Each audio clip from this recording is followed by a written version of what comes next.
Who remembers when Wagyu was the hottest new thing on the internet?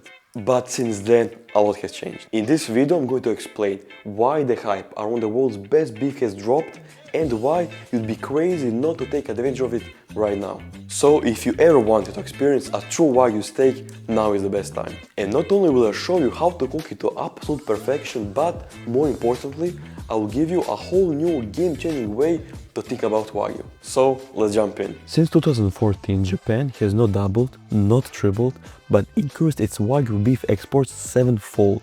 This means Wagyu is no longer as rare as it used to be, and with big supermarkets now selling it worldwide, the price has naturally dropped. I still remember the first time I ordered a Wagyu steak. I was beyond excited. I had been saving for weeks, and even as a young teenager, I happily handed over 200 euros for a single Wagyu A5 ribeye.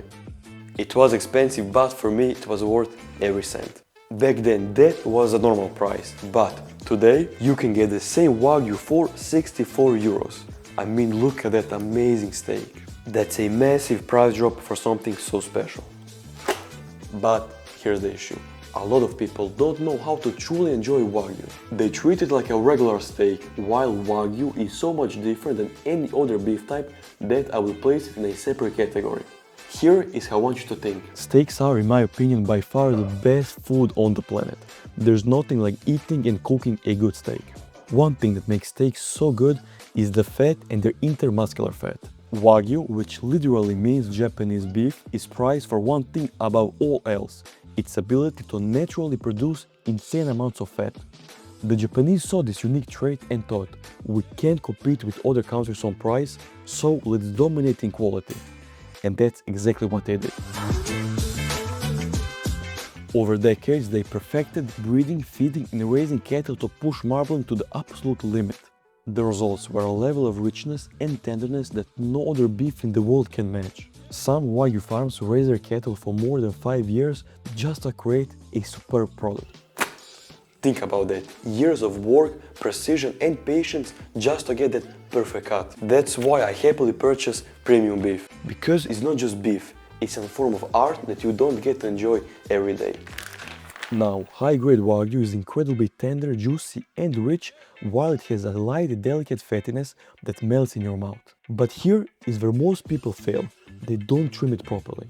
Since Wagyu has already insane marbling, you need to remove all the silver skin and any excess fat to make sure every bite is as perfect as it gets. So make sure to use a sharp knife and take your time with trimming. At the time of recording this video, I didn't have my filleting knife, which would be a much better choice. Another pro tip would be to always freeze your Wagyu steaks for at least 30 minutes before trimming it. I didn't do that because we were recording, and as you can see, Wagyu, especially thin Wagyu at room temperature, is very slippery and very hard to work with. So please make sure to always freeze it at least 30 minutes before you start trimming it. Believe me, it will make everything much easier.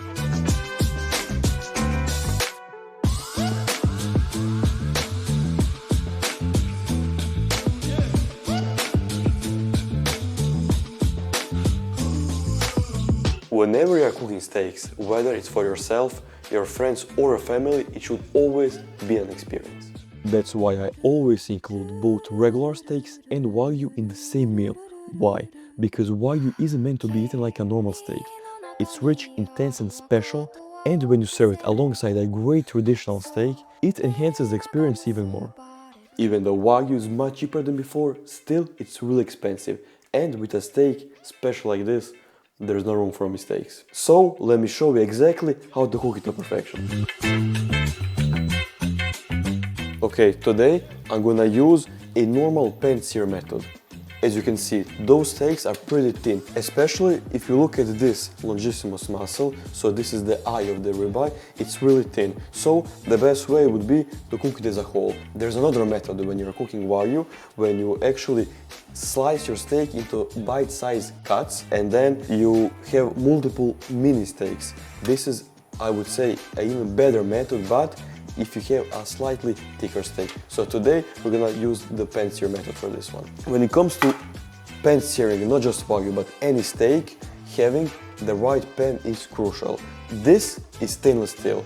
This is all clad, I would say the best pan when it comes to stainless steel pans. This is the D3 model, so it has 3 layers. Whatever pan you use, the main thing is that it has a thick bottom. My personal favorite pans are the stainless steel D3 all clad and capsuled cast iron pan.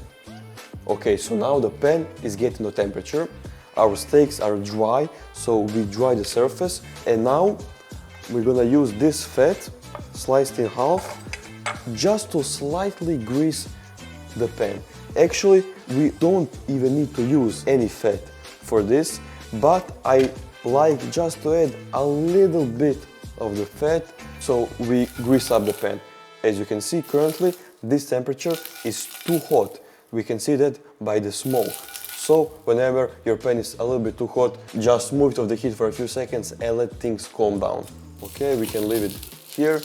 While this fat is rendering, we're gonna take black pepper and slightly pepper our steaks. I'm not gonna use any salt.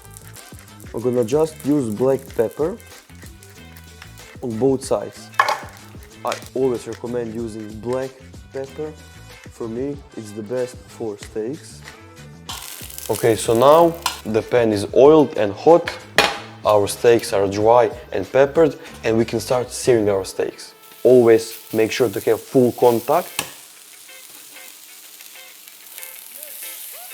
And now, what is our goal? Our goal is to create a whole crusted surface while achieving a edge-to-edge medium rare doneness.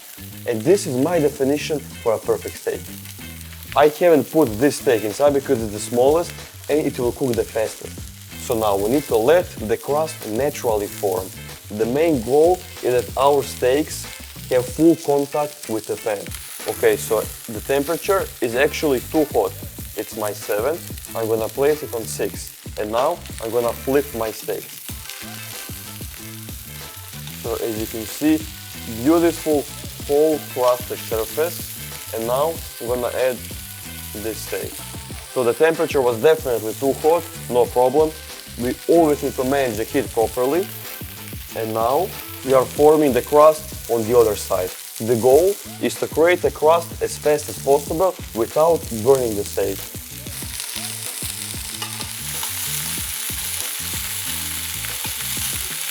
Okay, and now as soon as we have a whole crusted surface on both sides, we can lower the temperature even more. And now we flip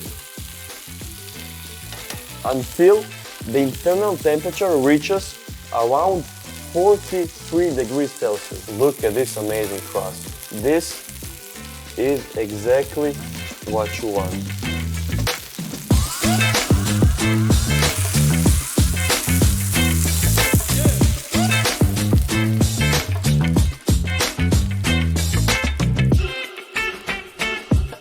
One thing that you should always look out for is that your steak has even thickness. So as you can see, the difference in thickness on this side and this side, especially when you're dealing with such quality and expensive steaks, mistakes like this cannot be tolerated. You always want to have a even thickness around the whole steak. Okay, so now the steaks are being rested for 5 minutes and it's time to slice them. So as you can see, crispy crust. Let's check the doneness.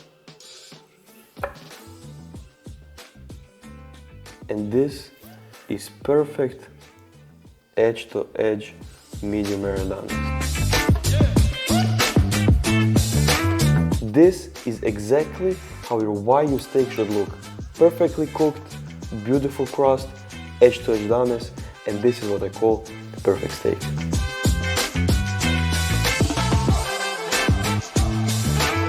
Let us try it.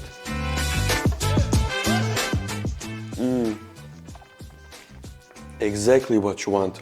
You have that crispy crust, but the inside is so tender, so juicy, and when you bite to it, first you feel the crunchiness of the crust, but then this burst of flavor from the fat, the explosion, and then combining this all together, you have so much texture, so much complexity.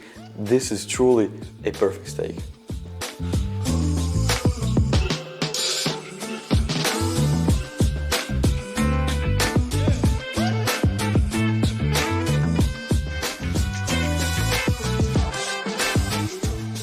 I mean, look at this.